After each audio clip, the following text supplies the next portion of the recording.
Hi అండి. అందరూ ఎలా ఉన్నారు? నేనైతే చాలా బాగున్నాను. మీరందరూ కూడా బాగుండాలని మనస్ఫూర్తిగా కోరుకుంటున్నానండి. ఈ వీడియోలో నేను నా శుక్రవారం రోజు, శనివారం రోజు డైలీ రొటీన్ ఏంటో షేర్ చేసుకుంటానండి. అలానే మనం ఆరోగ్యంగా ఉండాలంటే మంచి ఆహారం అయితే తీసుకోవాలి. రోజు ఇవి తింటే ఎప్పటికీ ఆరోగ్యంగా ఉంటారు, బలంగా ఉంటారు. ఆ ఆహార పదార్థాలు ఏంటో మీతో షేర్ చేసుకుంటానండి. మనకి సమ్మర్ అయితే కంప్లీట్ అయిపోయింది కదండీ! వర్షాకాలం అయితే వచ్చినట్టుంది కదా! సీజన్ మారితే పిల్లలకి జలుబులు, జ్వరాలు వస్తూ ఉంటాయి. మా బాబుకైతే జ్వరం వచ్చిందండి. ఇప్పుడైతే తగ్గిపోయిందిలేండి. 4 డేస్ అయింది. ఫీవర్ అయితే హై ఫీవర్ వచ్చిందండి. హెవీగా వచ్చింది. మా పాప అయితే అసలు 2, 3 రోజులు ఏమీ తినలేదు. శుక్రవారం రోజున ఉదయాన్నే లేచి ఇల్లు గుమ్మాలన్నీ శుభ్రం చేసుకున్నానండి. తర్వాత ముందు రోజు నైటే స్టవ్ మొత్తం నీట్‌గా క్లీన్ చేసి పెట్టుకున్నాను. బాదం పప్పులు నానబెట్టాను. మెంతులు కూడా నానబెట్టానండి. మెంతులైతే మా వారు తాగుతారు. బాదం పప్పులైతే పిల్లల కోసం అయితే నానబెట్టేశాను. మా బాబు అయితే అసలు తినడండి. మా పాప అయితే తింటుంది. వాళ్ళ డ్యాడీకి, నాకు, పాపకైతే నానబెట్టేశాను. ముందైతే ఈరోజు నేను వంట చేద్దాం అనుకుంటున్నానండి. ఒక 3 కాకరకాయలు ఉన్నాయండి. అవైతే మామూలుగా చిన్న చిన్న ముక్కలుగా కట్ చేసి పక్కన పెట్టుకున్నాను. ఈరోజు బ్రేక్‌ఫాస్ట్‌లోకి అయితే పెసరట్టు అయితే వేస్తున్నానండి. అందరికైతే పెసరట్లు వేశాను. అందులోకి చట్నీ అయితే ప్రిపేర్ చేశానండి. యాక్చువల్‌గా పెసరట్లోకి ఉల్లిపాయ, టమాటా, ఎండుమిర్చితో చేసిన చట్నీ అయితే టేస్ట్ బాగుంటుందండి. ఈ పల్లీల చట్నీ అంత టేస్ట్ అనిపించదు. కానీ టమాటాలు లేవండి. ఇక వేరే ఆప్షన్ లేక పల్లీ చట్నీ అయితే ప్రిపేర్ చేశాను. నాకైతే ఈ పెసరట్లోకి ఆవకాయ వేసుకొని తినడం అంటే చాలా ఇష్టం అండి. పెసరట్లు అయితే టేస్ట్ అయితే చాలా బాగా వచ్చాయండి. పెసరట్లు ఆరోగ్యానికి అయితే చాలా మంచిదండి. పెసరపప్పు కానీ పెసలైనా నానబెట్టుకోవచ్చండి. పెసలు నానబెట్టుకోవాలంటే ముందు రోజు నైటే అంటే ఎక్కువసేపు నానబెట్టుకోవాలండి. అదే పెసరపప్పు అయితే ఒక 3 గంటలు నానినా సరిపోతుంది. పెసలతో అప్పటికప్పుడు పెసరట్లు వేసుకుంటే ఇంకా మంచిదండి. మంచి ప్రోటీన్ శరీరానికి అందుతుంది. పెసరట్టు అనేది ఆరోగ్యానికి చాలా మంచిదండి. అప్పుడప్పుడు మన బాడీ హీట్ అయిపోతుంది. అంటే మనకి వేడి చేస్తూ ఉంటుంది కదండీ! అలాంటప్పుడు పెసరట్టు తింటే చలువ చేస్తుంది అంటారు. పెసరట్టు అయితే ఆరోగ్యానికి చాలా మంచిదండి. నాకైతే ఇష్టమైన బ్రేక్‌ఫాస్ట్‌లో పెసరట్టు ఒకటి. మరి మీలో ఎంతమందికి పెసరట్టు అంటే ఇష్టమో కామెంట్ చేయండి. ఇక్కడ చూసారా? మా పాప కోసం అయితే నేను సేమియా చేసి పెట్టానండి. మా పాప మమ్మీ నాకు సేమియా చేయవా అని అడిగింది. తనకైతే సేమియా చేసి పెట్టానండి. మా బాబు చూసారా పడుకొని ఉన్నాడు. ఆ ఫీవర్ వచ్చిన 2 రోజులు 3 రోజులు అయిందండి శుక్రవారం రోజుకి. అసలు ఫీవర్ 3 రోజులైనా కంట్రోల్ అవ్వలేదు. మా బాబుకైతే హై ఫీవర్ వచ్చిందండి. 103 అలా ఉండేది. ఇక ఒళ్ళంతా తుడుస్తూనే ఉండేవాళ్ళమండి. అసలు ఎన్ని బట్టలు పడ్డాయంటే ఒకవైపు వాడిని వెతుక్కొని ఉండాల్సొచ్చేది. ఇంకొక వైపు బట్టలు, అంట్లు ఎక్కువ పడాయండి. ఎందుకంటే ఓఆర్ఎస్ తాపిచ్చేవాళ్ళం. వాడసలు తాగేవాడు కాదండి. ఓఆర్ఎస్ తాగడానికి ఒక గ్లాస్ తీసామనుకో కొంచెం తాగేవాడు, పక్కన పెట్టేవాడు. మళ్ళీ ఇంకొక గ్లాస్ తీసుకొచ్చేదాన్ని. అస్తమానం బట్టలు మారుస్తూ ఉండేదాన్నండి. అలా బట్టలు, అలానే అంట్లు ఎక్కువైపోయాయి. పని ఎక్కువైపోయింది. మా బాబైతే ఎత్తుకోమనే అనేవాడండి. ఇక వాళ్ళ డ్యాడీ కానీ, నేను కానీ ఎత్తుకొనే ఉండేవాళ్ళం. అలాగే వాడి దగ్గరే ఉండేవాళ్ళం అండి. ఎందుకో తెలీదు బాగా అసలు భయపడిపోయాడండి. ముందు రోజు వాళ్ళ పిల్లలతో కలిసి వీడికి ఎప్పుడు మూవీస్ చూడడం ఇష్టం ఉండదు. అయితే దెయ్యం మూవీ చూసారంటండి. మరి అసలు అక్కడ ఏం చేశారో ఏంటో తెలీదు. నేనైతే ఎప్పుడు అబ్జర్వ్ చేస్తూనే ఉంటాను. నేను రామ్మా అంటే మూవీ చూస్తున్నా మమ్మీ వస్తాలే అన్నాడు. రాలేదండి. వాళ్ళ ఫ్రెండ్ దగ్గర మూవీ అయితే చూశాడండి.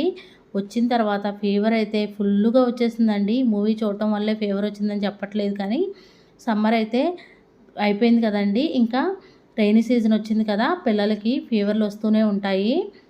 కాకపోతే కొంచెం జాగ్రత్తగా ఉండాలండి. వాళ్ళు హాట్ వాటర్ అయితే తాగాలి. అలానే కొంచెం వాళ్ళకంటూ వాళ్ళు కేర్ తీసుకోవాలి. హ్యాండ్ వాష్ చేసుకోవడం కానీ ఇలాంటివి చేయాలి. ఒక 3 రోజుల తర్వాత అయితే మా బాబుకైతే ఫీవర్ తగ్గిపోయిందండి. ఫీవర్ వచ్చినప్పుడు కనీసం ఓఆర్ఎస్ తాగడానికి కూడా ఇబ్బంది పడ్డాడండి. అసలు తాగలేదు. వాడికి ఆకలే లేదో ఏంటో తెలీదు. ఫుడ్ తినక 4 డేస్ అయితే అయిందండి. నిన్నైతే సాటర్డే కదా! నిన్న పెట్టానండి ఫుడ్డు. ఫస్ట్ టైం అది కొంచెం చారు పెట్టి, ఆ చారుతో కొంచెం అయితే తినిపించానండి. మరీ ఎక్కువ తినిపించలేదు. తర్వాత టిఫిన్సే తినిపించాను. 3 డేస్ అయితే ఓఆర్ఎస్ ప్యాకెట్లే తాపిచ్చామండి. ఇదైతే శుక్రవారం రోజు సాయంత్రం అండి. శుక్రవారం రోజు సాయంత్రానికైతే మా బాబుకి కొంచెం ఫీవర్ తగ్గింది. వాడికి కూడా వాతావరణం చేంజ్‌గా ఉంటుంది. కొంచెం చల్లగాలి వచ్చిద్దని పైకైతే తీసుకెళ్ళానండి. ఎందుకంటే పాపం ఇంట్లో ఉండి మైండ్ ఒక రకంగా తయారవుతూ ఉంటుంది కదా! అందుకని ఇల్లైతే తుడిచి పైకైతే వెళ్ళామండి. కొద్దిసేపు వాకింగ్ అయితే చేశాము. ఈరోజు టిఫిన్‌లోకి అయితే పెసరట్టు వేశానని చెప్పాను కదండీ ఉదయం. సాయంత్రం కూడా మా వారికి నేను అదే వేసుకొని తిన్నాము. ఇదైతే నిన్నండి శనివారం రోజున ఉదయాన్నే లేచి ముందైతే ఇల్లు గుమ్మాలన్నీ శుభ్రం చేసుకున్నానండి. శుక్రవారం రోజు అసలు పూజ చేయడం కూడా వీలు కాలేదండి. నా మనసు కూడా కొంచెం డల్ అయిపోయింది. ఎందుకంటే మా బాబు ఫీవర్ ఎక్కువగా వచ్చింది కదా, పాపం తను నించొని కూడా నించోలేకపోతున్నాడండి. నీరసం ఎక్కువైపోయింది. ఇక శనివారం రోజు ఉదయాన్నే అయితే త్వరగా లేచి ముందైతే బ్రష్ చేసుకొని వంటగదిలోకి వచ్చి వేడి నీళ్ళు అయితే తాగేశానండి. ఆ తర్వాత అయితే కాకరకాయ ఫ్రై చేశాను, బంగాళదుంప ఫ్రై చేశాను, అలానే చారు కూడా పెట్టానండి. ఆ తర్వాత అయితే మా వారి కోసం మిల్లెట్ రైస్ ప్రిపేర్ చేశాను, అన్నం కూడా ప్రిపేర్ చేశానండి. ఉదయం టిఫిన్ అయితే దోశలు అయితే వేసుకొని తిన్నామండి. ఇక్కడ చారు కూడా మరిగిపోతూ ఉంది. తర్వాత వంట అంతా కంప్లీట్ అయిన తర్వాత స్టవ్ మొత్తం నీట్గా క్లీన్ చేసుకున్నాను. అంట్లు చూసారా ఎన్ని ఉన్నాయో, అంట్లు కూడా నీట్గా క్లీన్ చేసి పెట్టుకున్నానండి. ఎప్పుడైనా సరే హెల్త్ బాగోనప్పుడు ఈ విధంగా చారు ప్రిపేర్ చేసుకుంటే తినడానికి నోటికి రుతువుగా ఉంటుందండి. మనం తిన్నా కానీ త్వరగా అరిగిపోతూ ఉంటుంది. ఇంట్లో అయితే ఉల్లిపాయలు టమాటాలు అయిపోయాయండి. మా బాబుకి హెల్త్ బాగాలేదు కదా, అసలు ఎటు వెళ్ళలేదు. వాళ్ళ డాడీని కూడా వదిలిపెట్టలేదండి. మా బాబు వాళ్ళ డాడీ కూడా ఎత్తుకుంటూనే ఉన్నారు. అటు ఆఫీస్ వర్క్ చేసుకుంటూ ఇటు మా బాబుని కూడా చూస్తూ ఉన్నారు. మరి నేను కూడా పని చేసుకోవాలి కదా.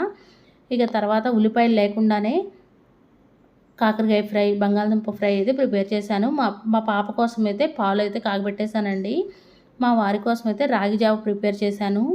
రాగి జావ ఆరోగ్యానికి చాలా మంచిదండి. పిల్లలు కానీ పెద్దలు కానీ ప్రతిరోజు కూడా రాగి జావ కానీ రాగి ముద్దలు కానీ తింటే ఆరోగ్యానికి చాలా మంచిదండి. కొంచెం వీక్గా ఉన్న పిల్లలు ఉంటారు చూసారా, వాళ్ళకైతే ఈ రాగి జావ పెడితే బలంగా తయారవుతారు. ఎముకలు పుష్టిగా ఉంటాయి, స్ట్రాంగ్గా ఉంటాయండి.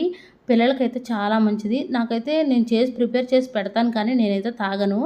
కానీ మా వారు అయితే హ్యాపీగా తాగుతారండి. మా వారికి అయితే నేను తప్పకుండా రాగి జావ అయితే ప్రిపేర్ చేసి ఇస్తాను. చిన్నప్పుడైతే మా బాబు తాగేవాడండి. ఇప్పుడు కొంచెం పెద్దోడు అయ్యేసరికి అసలు తాగడం లేదు. కానీ పిల్లలకి పెద్దలకి ఎవరికైనా సరే రాగి జావ ఆరోగ్యానికి చాలా మంచిదండి. ఎముకలు అయితే భలే స్ట్రాంగ్గా అయిపోతాయి, నీరసం కూడా ఉండదండి. నేనైతే మిల్క్తో ప్రిపేర్ చేస్తానండి, లేదంటే మజ్జిగతో అయినా ప్రిపేర్ చేయొచ్చు. ఆఫ్టర్నూన్ అయితే లంచ్ చేసి అంట్లన్నీ క్లీన్ చేసి కాసేపు అయితే రెస్ట్ తీసుకున్నానండి. ఈరోజు ఈవినింగ్ అయితే శనివారం కదా, ఈరోజు టిఫిన్లోకి అయితే ఇడ్లీలు అయితే వేస్తున్నానండి. మా బాబుకు కూడా ఫీవరే వచ్చింది కాబట్టి అందరికీ ఇడ్లీలు అయితే ప్రిపేర్ చేస్తున్నాను. ఇడ్లీ వేయడానికైతే ముందైతే కొంచెం వాటర్ పెట్టి పొయ్యి మీద అయితే పెట్టానండి. తర్వాత ఇడ్లీ రేకులన్నీ నీట్గా క్లీన్ చేసుకున్నాను. ఇదివరకు అయితే అందరూ ఆయిల్ రాసేవాళ్ళు కదా, ఇప్పుడు నేను ఆయిల్ అయితే ఏమి రాయనండి, వాటర్తో క్లీన్ చేసుకుంటాను. ఆ తర్వాత ఇడ్లీ పిండిలో కొద్దిగా సాల్ట్ వేసి కలిపి అన్ని ఇడ్లీలు అయితే వేసుకుంటున్నానండి. ఇలా ఇడ్లీ వేసిన తర్వాత ఒక ఇడ్లీ మీదకి ఇంకొక ఇడ్లీ రాకుండా ప్లేట్ని హోల్స్ ఉన్నాయి కదా, ఆ హోల్స్ ఇడ్లీ మీదకి వచ్చేలా పెట్టుకుంటే ఒక ఇడ్లీ ఇంకో ప్లేట్కి అంటకుండా ఉంటుందండి. ఇదివరకు తెలియక ఇడ్లీ మామూలు స్ట్రైట్గా పెట్టేదాన్ని. అలా పెట్టడం వల్ల ఇడ్లీ అనేది ప్లేట్కి అంటుకుపోయేదండి, సరిగా వచ్చేవి కాదు. ఇలా పెట్టుకున్నారంటే ఇడ్లీ అసలు అంటుకోదండి. అలానే ఇడ్లీ పిండి చూసారా, నేను 1 గ్లాస్ మినపగుండ్లకి 2 గ్లాసుల రవ్వ అయితే వేస్తానండి. గ్రైండర్లో అయితే 2.5 గ్లాసుల రవ్వ అయితే వేస్తాను. మామూలుగా ఇప్పుడైతే డబుల్ హార్ట్స్ మినపగుండ్లు అయితే తీసుకుంటున్నానండి. రవ్వ అయితే 3 గ్లాసులు అయితే పడుతూ ఉంది. ఇడ్లీలోకి అయితే పల్లీ చట్నీ ప్రిపేర్ చేశానండి. ముందైతే పల్లీలు వేయించుకున్నాను, పచ్చిమిర్చి కూడా వేయించుకున్నానండి. ఒక్కొక్కసారి చట్నీ పల్లీలతో చేస్తూ ఉంటాను, ఒక్కొక్కసారి ఎండుమిర్చితో చేస్తూ ఉంటానండి. పల్లీలు ఈ విధంగా వేయించుకున్న తర్వాత కొద్దిగా పుట్నాల పప్పు, చింతపండు, ఉప్పు వేసి మిక్సీ అయితే పట్టేసుకున్నానండి. నేను పల్లీల చట్నీ చేసినప్పుడు తాలింపు అయితే పెట్టనండి, కానీ తాలింపు పెట్టుకుంటే టేస్ట్ అయితే బాగుంటుంది. ఆయిల్ అనేది ఎక్కువగా తీసుకోకూడదు కదా, అలా అయినా అవాయిడ్ చేయొచ్చు అని నేను ఫస్ట్ నుంచి అలా అలవాటు చేసుకున్నానండి. ఎవరైనా వచ్చినప్పుడు మాత్రం తాలింపు పెడుతూ ఉంటాను. మామూలుగా ఇంట్లోకి అయితే తాలింపు అసలు పెట్టనండి. మా పిల్లలు కూడా అలానే తింటూ ఉంటారు. అందరం అయితే ఇడ్లీ అయితే తినేసామండి. తినేసిన తర్వాత అంట్లన్నీ క్లీన్ చేసుకొని ఇల్లు కూడా తుడిచేసుకున్నానండి.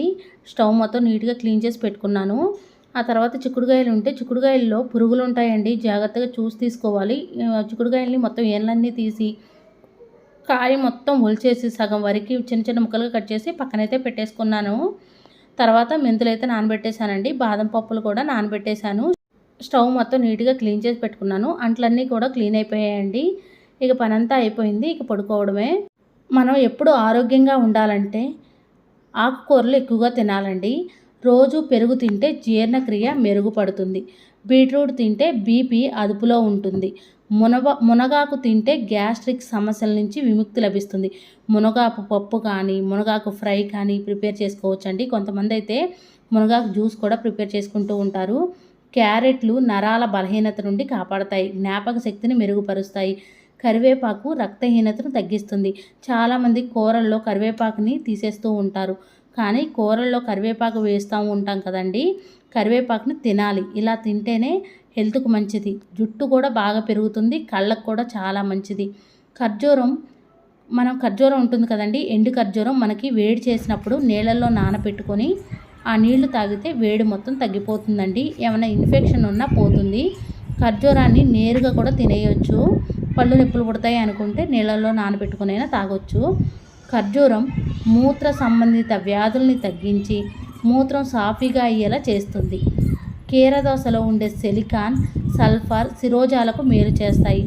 కీరదోసకాయ కూడా ఆరోగ్యానికి చాలా మంచిదండి, కళ్ళకు కూడా చాలా మంచిది. జాంకాయ తింటే ఆరోగ్యానికి చాలా మంచిది, జీర్ణం కూడా త్వరగా అవుతూ ఉంటుంది. జామ పండ్లతో రోగ నిరోధక శక్తి పెరుగుతుంది. అల్లం కడుపొబ్బరం, మలబద్ధకాన్ని తగ్గిస్తుంది. మనం అల్లాన్ని ఎలా అంటే టీ పెట్టుకునేటప్పుడు టీలో వేసుకొని తాగొచ్చు, లేదా అల్లం రసం తేనె వేసుకొని తాగినా మలబద్ధకాన్ని తగ్గించవచ్చు. వెల్లుల్లిపాయ తింటే ఆరోగ్యానికి చాలా మంచిది. వెల్లుల్లితో శ్వాస సమస్యలు తగ్గుతాయి. చాలామంది మనం మామూలు చట్నీలో కానీ కర్రీలో కానీ ప్రిపేర్ చేసినప్పుడు వెల్లుల్లిపాయలని వేస్తూ ఉంటాం కదండి దంచి, అవి పక్కన పెట్టేస్తూ ఉంటారు. అలా కాకుండా వెల్లుల్లిపాయలని తినాలండి. తింటే ఆరోగ్యానికి చాలా మంచిది. బ్రీతింగ్ ప్రాబ్లం అనేది ఉండదు. మనం ప్రతిరోజు కూడా ఆహారంలో భాగంగా ఆకుకూరలు తింటే ఆరోగ్యానికి చాలా మంచిదండి.